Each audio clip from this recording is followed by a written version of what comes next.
In the heart of the Whisperwood lived two best friends named Max and Omar. They were inseparable. They did everything together. They played together, explored together, and they even solved mysteries together. You see, those two were the best at solving mysteries in the entire Whisperwood. One day, while they were playing near the great oak tree, they heard a desperate voice. "Help me, please. Whoever finds the golden acorn and brings it back to the great oak tree will receive a reward beyond their wildest dreams." The boys followed the voice and soon found a squirrel talking to them. "Hello there," said the squirrel. "My name is Sammy, and as you probably already heard, I am in desperate need of your help." Sammy explained to the boys that he was a simple squirrel just minding his own business when suddenly a flock of greedy crows swooped down and stole the golden acorn from the great oak tree. "Why would they do that?" asked Max. "I don't know," said Sammy sadly. "But the great oak tree is dying without it. Please, you have to help me get it back." Max and Omar looked at each other. This was their first real mystery to solve. They couldn't let the great oak tree die, so they accepted the challenge. Sammy led the boys deeper into the forest following some breadcrumbs. Soon enough, they arrived at a clearing where an old, wise owl sat on a branch. "Ho ho, so you're the famous mystery solvers," the owl greeted them. "I heard you might be able to help me with a little problem." Sammy explained to the owl about the golden acorn and how it was taken by a flock of crows.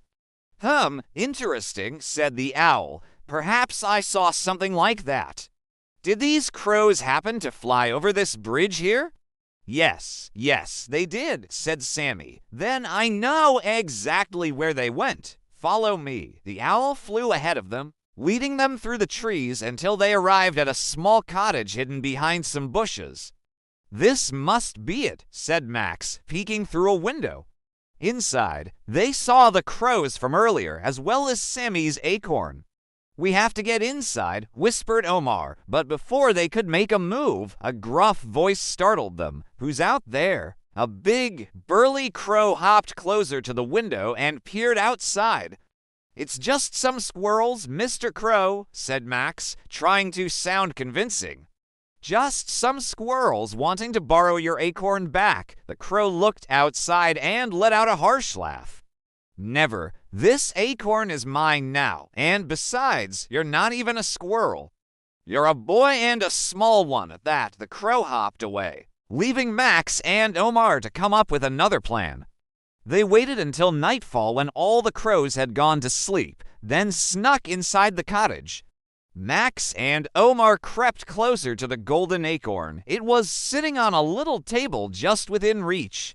Max held out his hand for it, but suddenly a crow swooped down from above, startling him.